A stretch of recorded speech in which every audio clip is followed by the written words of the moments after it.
ಹೌದು ಅಜ್ಜಿ. ಈ ವಿಷಯ ನಿನಗೆ ಗೊತ್ತಾಯ್ತು? ಯಾರು ಹೇಳಿದ್ರು?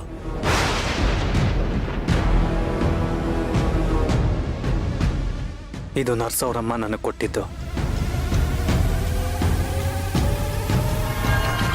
ಮಗುನ ಸಾಯಿಸು ಅಂತ ಹೇಳಿದವರು ದುಡ್ಡಿನ ಜೊತೆ ಒಡವೆಗಳ್ನೂ ಕೊಟ್ಟಿದ್ರಂತೆ. ಆ ಒಡವೆಲಿ ಈ ಲಾಕೆಟ್ಟು ಇತ್ತು. ಅವಾಗ ಹೇಗೋ ಏನೋ ಇದು ನನ್ನ ಕೈಯಿಂದ ಮಿಸ್ ಆಗಿತ್ತು. ಆದ್ರೆ ಇವಾಗ ನನ್ನ ಕೈ ಸಿಕ್ತು.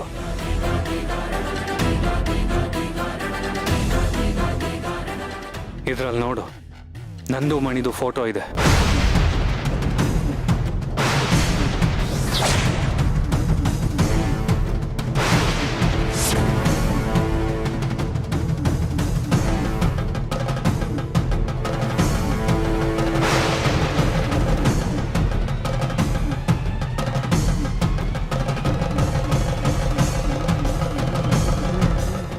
ಅದಕ್ಕೆ ನಿಮ್ಮೆಲ್ಲ ಸಮಸ್ಯೆಗೂ ಮಣಿನೇ ಕಾರಣ ಅಂತ ಗೊತ್ತಾಗಿ ನನ್ನ ಮೇಲೆ ನನಗೆ ಜಿಗುಪ್ಸೆ ಆಗ್ತಿದೆ. ಅವಳು ಕೆಟ್ಟೋಳು ಅಂತ ಗೊತ್ತಿತ್ತು, ಆದ್ರೆ ಮಗುನ ಕೊಲ್ಲೋಷ್ಟು ಕ್ರೂರಿ ಅಂತ ಗೊತ್ತಿರ್ಲಿಲ್ಲ. ನನಗೂ ನಂಬೋದಕ್ಕೆ ಆಗ್ತಿಲ್ಲ ಅಜ್ಜಿ. ಅವಳ ಮೇಲೆ ನಾನು ಪ್ರಾಣನೇ ಇಟ್ಕೊಂಡಿದ್ದೆ. ಆಗಷ್ಟೇ ಹುಟ್ಟಿರೋ ಹಸ್ಕೂಸನ್ ಸಾಯಿಸೋದಕ್ಕೆ ನೋಡಿದಾಳೆ ಅಂದ್ರೆ ಅವಳು ನಿಜವಾಗ್ಲೂ ಮನುಷ್ಯಳ? ಇಂಥವಳ ಜೊತೆ ನಾನು ಸಂಸಾರ ಮಾಡ್ತಿದ್ನ ಅಂತ ನನ್ನ ಮೇಲೆ ನನಗೆ ಅಸಹ್ಯ ಆಗ್ತಿದೆ.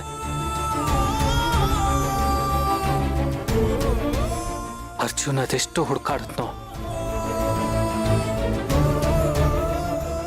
ಅವಳು ಮಾಡಿರೋ ಒಂದೊಂದು ಕೆಲಸಗಳು ನನಗೆ ಗೊತ್ತಾಗ್ತಿದ್ರೆ ನನ್ನ ಜೀವನೇ ಹೋದಾಗ್ತಿದೆ. ಅವಳು ನನ್ನ ಮಗುನ್ ಮಾತ್ರ ಕೊಂದಿದ್ದಾಳೆ ಅನ್ಕೊಂಡೆ. ಅಕ್ಕನ ಮಗುನು ಕೊಲ್ಲೋದಕ್ಕೆ ಪ್ರಯತ್ನ ಪಟ್ಟಿದ್ದಾಳೆ. ಛೀ! ಅವಳು ಮಾಡಿರೋ ಪಾಪಕ್ಕೆ ಅವಳು ಮುಖನ ಯಾರು ನೋಡ್ದಿರಾಗ ಸುಟ್ಟೋಯ್ತು.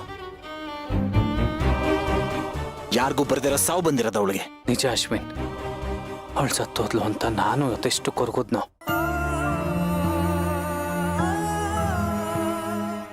ಮೀರಾ ಮೈ ಮೇಲೆ ಮಣಿ ಬಂದಿದ್ದಾಳೆ ಅನ್ಕೊಂಡು ನನ್ನ ಮಣಿ ಮತ್ತೆ ವಾಪಸ್ ಬಂದಿದ್ದಾಳೆ ಅಂತ ನಾನು ಅದೆಷ್ಟೊಂದು ಖುಷಿ ಪಟ್ಟೆ. ಆದ್ರೆ ಅದಕ್ಕೆ ಮಗುನ ಕೊಲ್ಲೋದಕ್ಕೆ ಪ್ರಯತ್ನ ಪಟ್ಟವಳು ಅವಳೆ ಅಂತ ಗೊತ್ತಾಗಿದ್ದಿದ್ರೆ ನಾನೇ ನನ್ನ ಕೈಯಾರೆ ಸುಟ್ಟು ಬಿಡ್ತಿದ್ದೆ. ಸತ್ತು ನನ್ನ ಕೈಯಿಂದ ಬಚಾವಾದ್ಲು ಅವಳು. ಇಲ್ದಿದ್ರೆ ಯಾವುದೇ ಕಾರಣಕ್ಕೂ ನಾನು ಅವಳನ್ನು ಸುಮ್ಮನೆ ಬಿಡ್ತಿರ್ಲಿಲ್ಲ. ನರ್ಕ ತೋರಿಸ್ತಿದ್ದೆ.